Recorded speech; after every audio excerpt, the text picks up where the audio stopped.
करिश्मा, रेशमा और मनीषा 3 बहनें हैं। उनका एक भाई भी है, मयंक। मयंक अपनी बहनों को बहुत प्यार करता है, लेकिन मयंक की पत्नी सविता इस मामले में मयंक से बिल्कुल ही अलग है।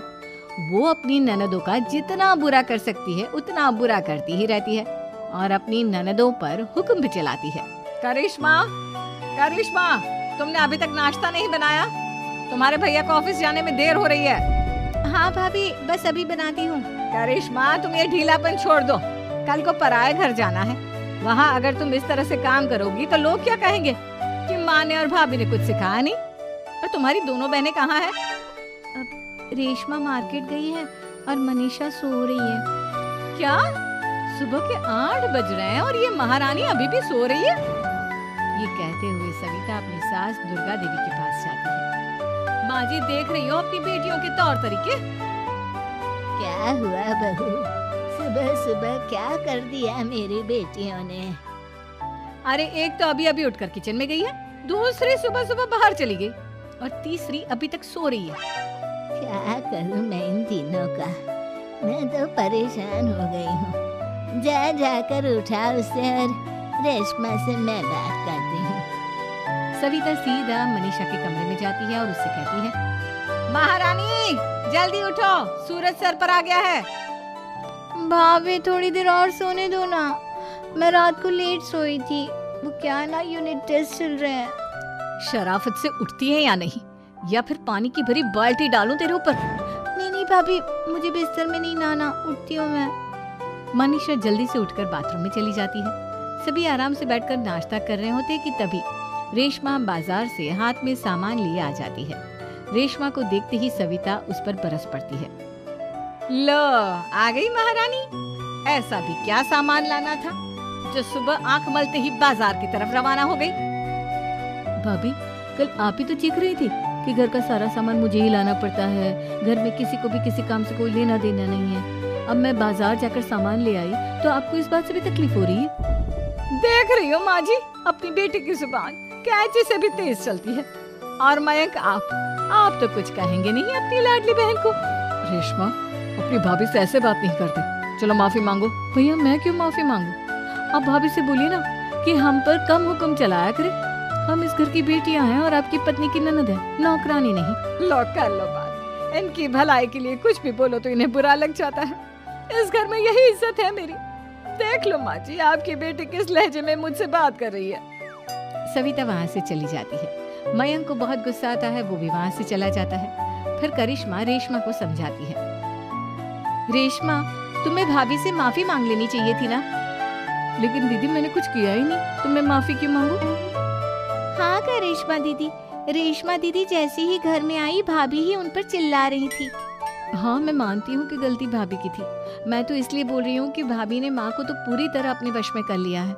वो हमारी बात सुनती ही नहीं। मयंक भैया हमारे लिए हमेशा खड़े रहते हैं, इसलिए उनकी बात का मान तो तुम्हें रखना चाहिए था ना। कोई फायदा नहीं दीदी, कुछ दिनों की बात और है, भाभी उन्हें भी हमारे खिलाफ भड़का देंगी। फिर वो भी माँ की तरह हमारी किसी बात का विश्वास नहीं करेंगे। इसी तरह सविता अपनी तीनों ननदों को किसी न किसी बात पर परेशान करती रहती थी। एक दिन मयंक अपनी तीनों बहनों के लिए गिफ्ट लाया। करिश्मा, ये तुम्हारे लिए हार का सेट। रेशमा, तुम्हारे लिए सुंदर सी ड्रेस। और मनीषा, तुम्हें किताबें पसंद है ना, तुम्हारे लिए किताबें लाया हूँ। थैंक यू भैया। थैंक यू भैया। थैंक यू भैया। करिश्मा, तुम्हारा नेकलेस कितना सुंदर है, ये भैया कहाँ से ले आए होंगे? मैंने भैया को 3 दिन पहले फोन पर ये डिजाइन दिखाया था और आज भैया ये ले आए। सविता तो अपनी ननदों के गिफ्ट्स देखकर जल गई और करिश्मा का नेकलेस तो उसे भी बहुत पसंद आया था। अपनी बहनों के लिए कितना अच्छा नेकलेस लेकर आए हैं, मुझे कभी कोई गिफ्ट नहीं दिया। मैं आज ही ये हार चुरा लूंगी। रात में सविता करिश्मा का हार चुरा लेती है और इसी तरह उसे अपनी ननदों की जो भी चीज अच्छी लगती वो उसे मांगती नहीं, बल्कि रात के अंधेरे में चुरा लेती। इसी तरह दिन बीतते गए और सविता ने मयंक के दिल में भी उसकी बहनों के लिए नफरत पैदा कर दी। एक दिन मयंक ने करिश्मा और रेशमा के लिए रिश्ता देखा और ये बात उसने घर में सबको बताई। माँ, करिश्मा और रेशमा के लिए बहुत अच्छा रिश्ता आया है, वो लोग कल इन्हें देखने आ रहे हैं। आप और सविता मिलकर सारी तैयारी कर लेना। ये सुनकर करिश्मा और रेशमा खुश हो जाती हैं, लेकिन सविता सोचती है, अगर इन दोनों बहनों की शादी हो गई तो घर और बाहर का काम कौन करेगा? मनीषा तो एक नंबर की कामचोर है, उससे तो किसी बात की उम्मीद लगाना ही बेकार है। मुझे इस शादी को रोकना होगा।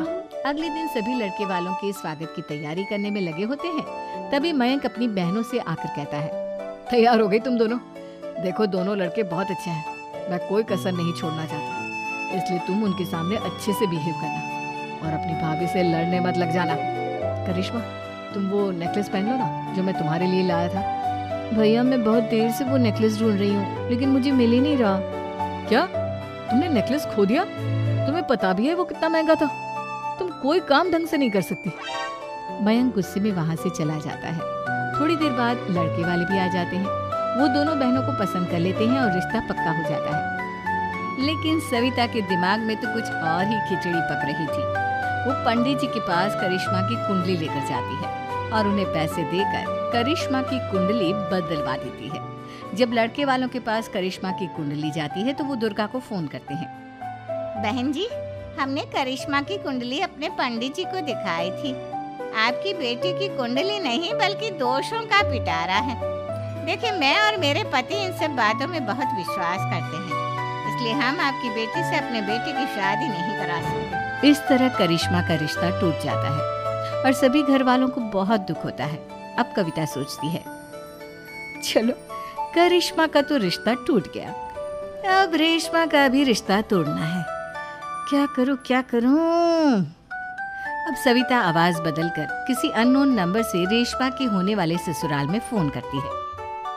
हेलो, मैं कौन हूँ कौन नहीं ये आपके लिए जानना जरूरी नहीं, बस इतना सुन लो कि रेशमा का 2 साल से किसी के साथ अफेयर चल रहा है। बस रेशमा का रिश्ता तोड़वाने के लिए सविता का इतना कहना काफी था। अब रेशमा का भी रिश्ता टूट गया।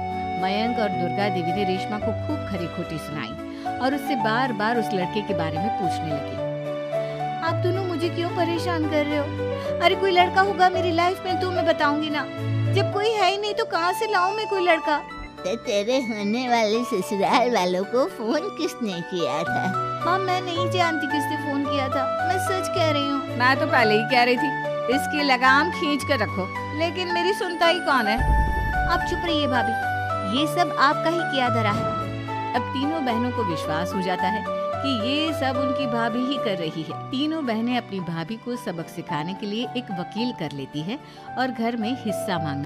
देखो भैया, माँ बाप की जायदाद में जितना बेटों का हक होता है उतना ही बेटियों का, इसलिए इस घर के 4 हिस्से होंगे और हमें अपना हिस्सा चाहिए। मैंने तुम्हारे लिए क्या क्या नहीं किया और तुम इस घर में हिस्सा मांग रही हो?